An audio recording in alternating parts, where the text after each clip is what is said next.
Hi guys! Welcome back to my YouTube channel. So for today's video, ituturo ko sa inyo kung paano nga ba mag-download ng Timo app. So let's do it. So ang first step, pumunta lang tayo ng Play Store. And then dito makikita natin tong search. So i-search lang natin dito yung Timo app.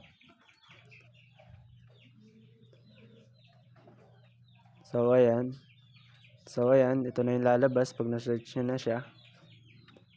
So pindutin nyo lang yung install.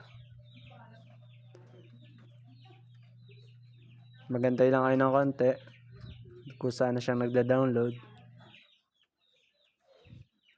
So ayan, tapos na siya mag-download. So pwede nyo na siyang buksan. So ganun lang naman kadali mag-download ng Timo app. So yun lang.